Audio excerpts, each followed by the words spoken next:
பகுதி 3 4 ஸ்டெப்ல தமிழ் எப்படி ஈஸியா கத்துக்கலாம்னு பார்க்கலாம். ஸ்டெப் 1, நாள் 1க்கு 2 எழுத்துக்களை படிக்கவும் எழுதவும் ஒலிக்கவும் கத்துக்கணும்.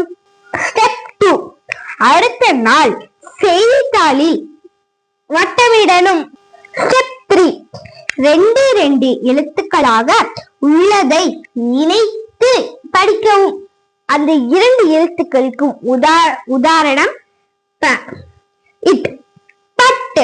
ஸ்டெப் 4, சொற்களை படித்து பொருளை உணரவும். இப்ப நம்ம முதல் எழுத்தை எப்படி படிக்கவும் எழுதவும் கத்துக்கலாம். நேர ஒரு கோடு போட்டு படுக்கத்துல ஒரு கோடு போட்டா இந்த டேக் மேல புள்ளி வச்சா இட்டு. இப்ப அது செய்தித்தாள வட்டமிடுவோமா?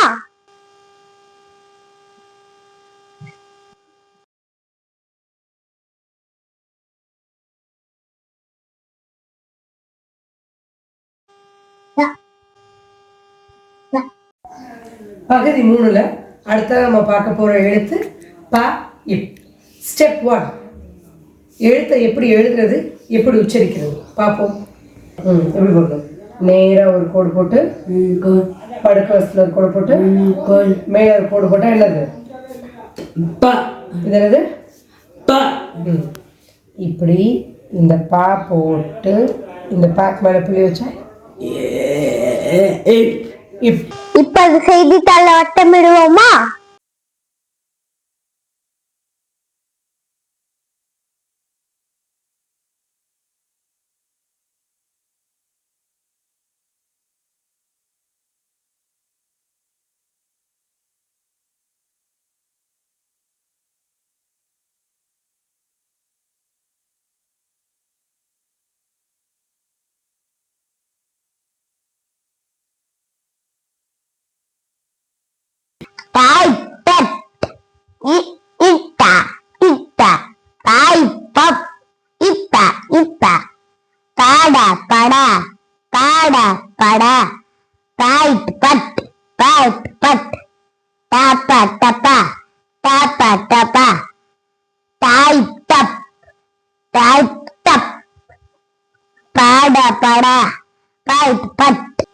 இப்படி எழுத்துக்களை வேகமா படிச்சா உச்சரிப்பு தானா வந்துடும்.